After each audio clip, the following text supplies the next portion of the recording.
આકાશવાણી ભુજ સમાચાર આશુતોષ અંતાણી વાંચે છે. નમસ્કાર.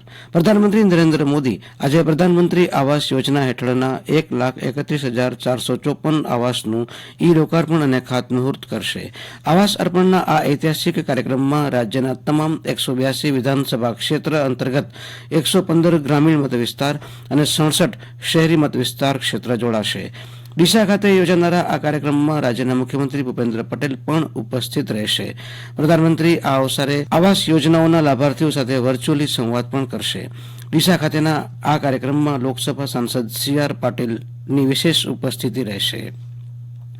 કચ્છ જિલ્લામાં 6 સ્થળે આજે આવાસ યોજનાના ઈ-લોકાર્પણ અને ઈ-ખાતમુહૂર્ત કાર્યક્રમમાં અંદાજે 1,400થી વધારે આવાસનું ઈ-લોકાર્પણ અને 44 જેટલા આવાસનું ઈ-ખાતમુહૂર્ત કરવામાં આવશે.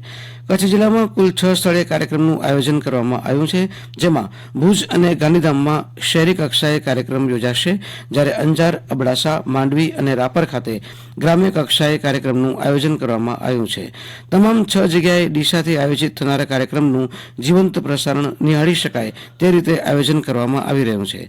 જિલ્લા મથક ભુજનો કાર્યક્રમ Bhagwati hotel ground Mirjapar road ખાતે, અબડાસાનો કાર્યક્રમ રામેશ્વર ગ્રાઉન્ડ નખત્રાણા ખાતે, માંડવીનો કાર્યક્રમ પાટીદાર સમાજવાડી બિદડા ખાતે, અંજારનો કાર્યક્રમ મારુતિ ગ્રાઉન્ડ અંજાર ખાતે, ગાંધીધામનો કાર્યક્રમ ડોક્ટર આંબેડકર ભવન ગાંધીધામ ખાતે, જ્યારે રાપરનો કાર્યક્રમ શ્રી સ્વામિનારાયણ ગુરુકુળ રાપર ખાતે યોજાશે.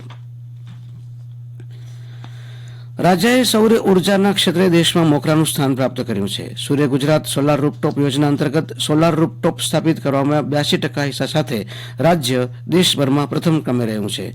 વિધાનસભા ગૃહમાં પૂછાયેલા પ્રશ્નના જવાબમાં ઉર્જા મંત્રી કનુભાઈ દેસાઈએ આ મુજબ જણાવ્યું હતું. તેમણે ઉમેર્યું હતું કે રહેણાંક ક્ષેત્રમાં સોલાર રૂફટોપને પ્રોત્સાહન મળે તે હેતુથી આ યોજના અંતર્ગત ગ્રાહકને સોલાર રૂફટોપ સ્થાપવા માટે સબસિડી આપવામાં આવે છે. કચ્છ અને બનાસકાંઠામાં 10,839 વીજ ગ્રાહકને 6,386 લાખ રૂપિયાની સબસિડી અપાઈ હોવાનું તેમણે જણાવ્યું હતું. રાજ્યના કેબિનેટ મંત્રી ઋષિકેશ પટેલે ગઈકાલે વિધાનસભામાં અંદાજપત્રની વિવિધ જોગવાઈ પર થયેલી ચર્ચામાં જણાવ્યું કે આ વર્ષનું બજેટ મહિલાઓ, યુવાનો, ખેડૂતો સહિત સમાજના દરેક વર્ગને સમાવિષ્ટ કરે છે. વિકસિત ભારત 2047ના સંકલ્પને પૂર્ણ કરવા ગુજરાત સારથીની ભૂમિકા ભજવશે તેમ મંત્રીશ્રીએ જણાવ્યું હતું. રાજ્યમાં બાળ મૃત્યુદર અને માતા મૃત્યુદર ઘટાડવા માટે આ વર્ષના અંદાજપત્રમાં હાઈ રિસ્ક ધરાવતી સગર્ભા મહિલાઓની પ્રસૂતિ કરાવવા અને ત્યારબાદ હોસ્પિટલ ખાતે રોકાણ કરી સારવાર આપવા માટે 15,000 રૂપિયા અને આશા બહેનોને 3,000 રૂપિયાની પ્રસૂતિ દીઠ પ્રોત્સાહન રકમ આપવાની નવી યોજનાની જોગવાઈ કરાઈ હોવાનું તેમણે ઉમેર્યું હતું. રાષ્ટ્રપતિ સુશ્રી દ્રૌપદી મુર્મુના અધ્યક્ષસ્થાને આગામી સોમવાર તારીખ 12મી ફેબ્રુઆરીએ સુરતની Sardar Vallabhbhai national institute of ટેકનોલોજીનો 20મો પદવીદાન સમારોહ યોજાશે.